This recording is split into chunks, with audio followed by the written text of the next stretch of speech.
औज़ुबिल्लाहिमिनश्शैतानिर्रजीम बिस्मिल्लाहिर्रहमानिर्रहीम। अस्सलाम वालेकुम नाज़रीन, मैं हूँ आपका होस्ट मोहम्मद अकील और हमारे इस चैनल में आप सबको खुशामदीद। चलिए दोस्तों शुरू करते हैं आज की दिलचस्प वीडियो। दोस्तों एक दिन बादशाह ने अपने 3 वज़रा को महल में बुलाया और तीनों को हुक्म दिया कि तीनों एक एक थैला लेकर बाग में दाखिल हो जाएं और वहाँ से बादशाह के लिए मुख्तलिफ और अच्छे अच्छे फल जमा करें। वज़रा बादशाह के इस अजीब हुक्म पर हैरान रह गए और तीनों एक एक थैला पकड़ कर अलग अलग बागात में दाखिल हो गए। पहले वज़ीर ने कोशिश की कि बादशाह के लिए उसके पसंदीदा और मजेदार फल जमा करे और उसने काफी मेहनत के बाद बेहतरीन और ताज़ा फलों से थैला भर दिया। दूसरे वज़ीर ने ख्याल किया कि बादशाह खुद तो एक एक फल का जायजा नहीं लेगा कि कैसा है और न ही फलों में फर्क देखेगा, इसलिए उसने बगैर मेहनत किए जल्दी से फल जमा किए और थैले में भर लिए। तीसरे वज़ीर ने ये सोचा कि बादशाह की नजर तो सिर्फ थैले के भरने पर होगी, वो ये नहीं देखेगा इसमें क्या है। यही सोचकर तीसरे वज़ीर ने थैले में घास फूस और पत्ते भर लिए और मेहनत से बच गया और अपना वक्त भी बचा लिया।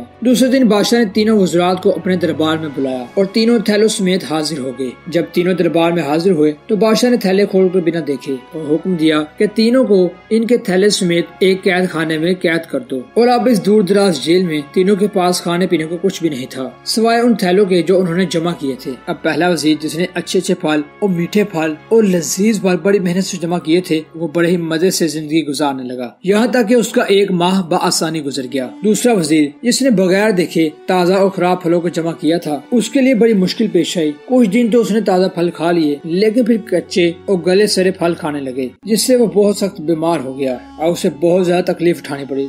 तीसरा वज़ीर जिसने अपने थैले में सिर्फ घास जमा किया था, वो कुछ ही दिनों बाद मर गया क्योंकि उसके पास खाने को कुछ नहीं था। जाहिर है उसने थैले में सिर्फ घास फूस ही जमा किया था। मेरे प्यारे भाइयों दोस्तों, अब आप अपने आप से पूछिए कि आप क्या जमा कर रहे हैं। इस वक्त आप उन अहबाब में से हैं। आप चाहें तो अपने लिए नेक अमाल जमा करें या फिर खराब अमाल जमा करें, मगर याद रहे जब बादशाह का हुक्म होगा तो आपको अपनी जेल या कब्र में डाल दिया जाएगा। उस जेल में आप फिर अकेले होंगे, जहाँ आपके साथ आपके काम या फिर आपके अमाल होंगे। तो जो आपने जमा किया होगा उसी के मुताबिक आपको अजर दिया जाएगा। तो दोस्तों ये थी आज की हमारी मुख्तसर वीडियो। हम उम्मीद करते हैं कि आपको ये आज की वीडियो काफी पसंद आई होगी। वीडियो पसंद आने की सूरत में हमारे चैनल को सब्सक्राइब, लाइक और शेयर कर लीजिए। दोबारा जल्द हाजिर होंगे एक अच्छी वीडियो के साथ। अल्लाह हाफिज।